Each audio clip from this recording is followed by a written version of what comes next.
NDA ने अपनी seat sharing के फॉर्मूले का ऐलान कर दिया। सरल शब्दों में बताएं तो टीम एनडीए में शामिल पार्टियों को सीट अलॉट कर दी गई है। भारतीय जनता पार्टी 17 सीटें एनडीए के साथ लड़ेगी। जनता दल यूनाइटेड 16 सीटों पर एनडीए के साथ लड़ेगी। लोक जनशक्ति पार्टी 5 सीटों पर, हिंदुस्तानी अवाम मोर्चा 1 सीट पर और राष्ट्रीय लोक मोर्चा 1 सीट पर, ऐसे सीटों का बंटवारा हमने आपस में कर लिया है।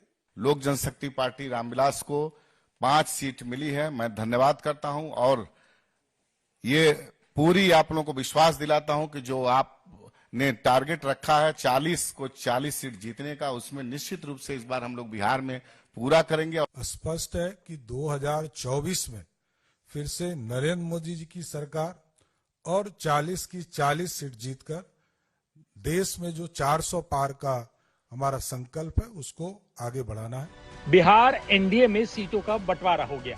लिस्ट में पशुपति पारस गुट का नाम गायब है, यानी पशुपति पारस गुट को एनडीए में कोई सीट नहीं मिली है। चुनाव से पहले चाचा के खिलाफ भतीजे का दांव चल गया।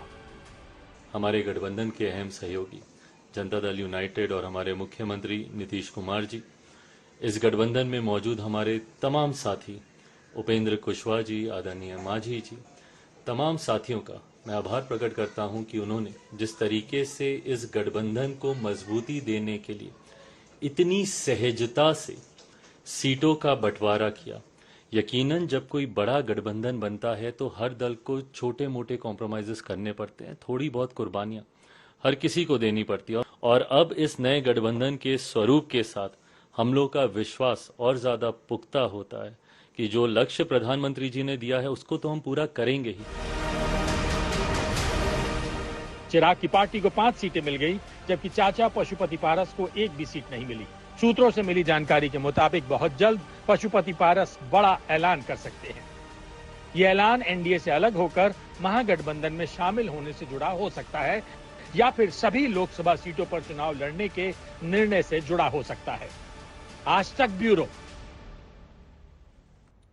तो आपने बिहार एनडीए में शामिल नेताओं को सुना। प्रेस वार्ता के दौरान पशुपति पारस का गुट मौजूद नहीं था। पशुपति पारस के गुट को एनडीए में एक भी सीट नहीं मिली है। बहुत नाराज बताए जा रहे हैं। नहीं मिलने पर पशुपति पारस का क्या कहना है, थोड़ी देर में हम आपको बताएंगे। उससे पहले बिहार की 40 सीटों का पूरा हिसाब किताब आपको बताते हैं। बीजेपी के खाते में आई है 17 सीटें, कौन सी हैं? जेडीयू कौन सी 16 सीटों पर लड़ेगा? चिराग के खाते में कौन सी 5 सीटें हैं?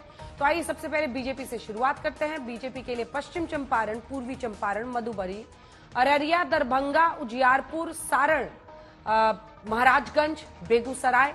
पिछली बार गिरिराज वहां से जीते थे, माना जा रहा है फिर वो वहां पर चुनावी मैदान में होंगे। नवादा, जहां पहले वो लड़े थे, अब वो सीट कोई और लड़ रहा है। पटना साहिब, जहां पर रविशंकर प्रसाद लड़े थे, चुनाव जीते थे। पाटलिपुत्र, अररिया, आरा, औरंगाबाद, सासाराम, मुजफ्फरपुर, ये तमाम सीटें बीजेपी की झोली में। अब आइए जेडीयू की झोली में कौन कौन सी सीटें हैं। वाल्मीकि नगर, सीतामढ़ी, झंझारपुर, सुपौल, कटिहार, बांका, नालंदा, शिवहर, किशनगंज इनके खाते में है।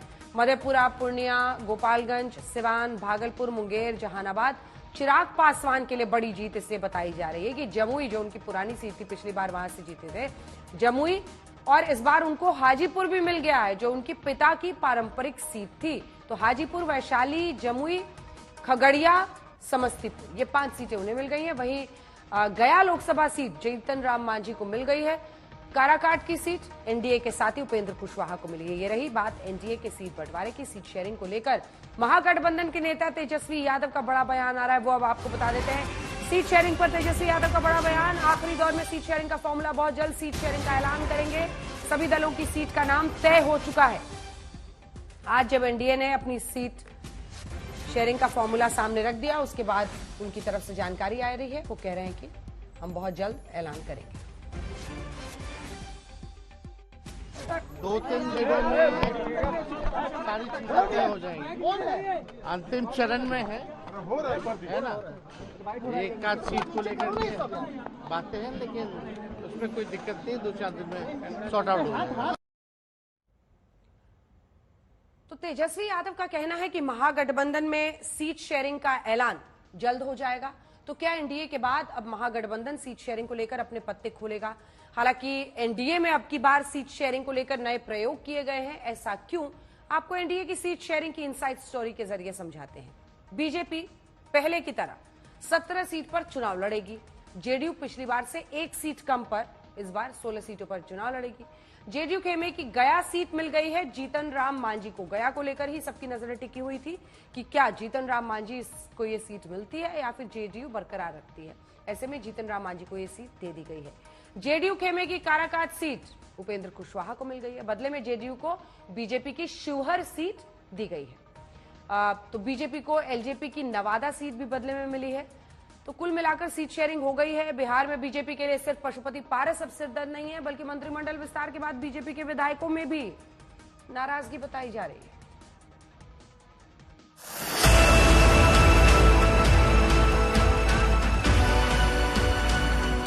बिहार में सीट शेयरिंग से एनडीए में फंसा पेंच।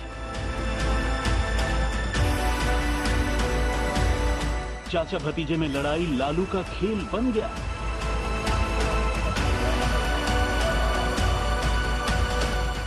मंत्रिमंडल विस्तार से बीजेपी में बगावत का संकेत।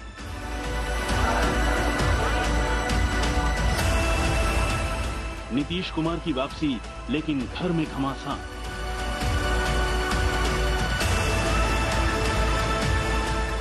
लालू तेजस्वी का दांव, एनडीए में मचेगा हड़कंप।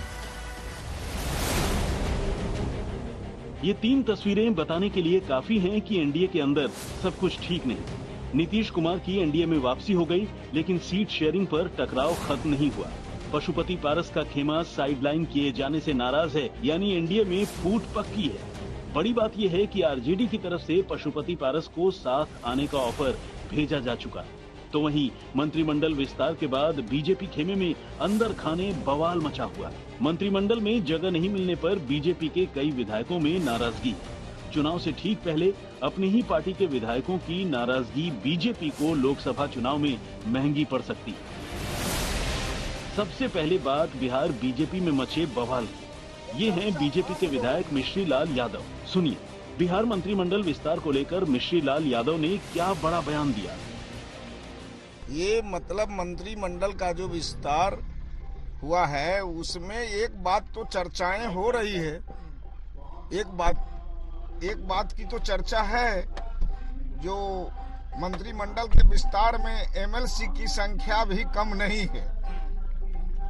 विधायकों की संख्या 15 मंत्री बनाए गए हैं, उसमें से 9 विधायक हैं और 6 एमएलसी हैं। जबकि सरकार के गठन में विधायकों की संख्या ही कारगर होता है। तो ये चर्चा आम लोगों में है। मिश्री लाल यादव ने सब कुछ कह दिया, लेकिन दिखाने की कोशिश यही रही कि मंत्रिमंडल विस्तार को लेकर आम लोगों में यही चर्चा है। दरअसल हुआ यूं कि कैबिनेट विस्तार के बाद बीजेपी विधायकों के एक खेमे में नाराजगी है। बीजेपी विधायक राजू सिंह के आवास पर पार्टी के कई विधायक डिनर पार्टी में पहुंचे थे। सूत्रों के मुताबिक नाराज विधायकों ने अलग से मीटिंग भी की और आगे की रणनीति बनाई। विधायक राजू सिंह के घर पर मिश्री लाल यादव, ज्ञानेंद्र सिंह ज्ञानू समेत कई विधायक पहुंचे थे।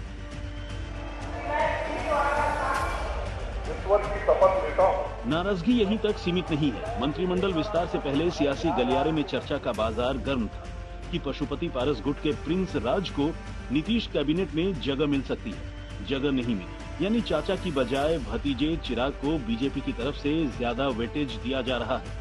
ये तब है जब पशुपति पारस की तरफ से बगावत का बिगुल फूंकने का संकेत पहले ही दिया जा चुका है। हमको उचित सम्मान नहीं दिया गया, तो हमारी पार्टी और हम लोग स्वतंत्र हैं। हमारा दरवाजा खुला हुआ, कहीं भी जाने के लिए हम फ्री।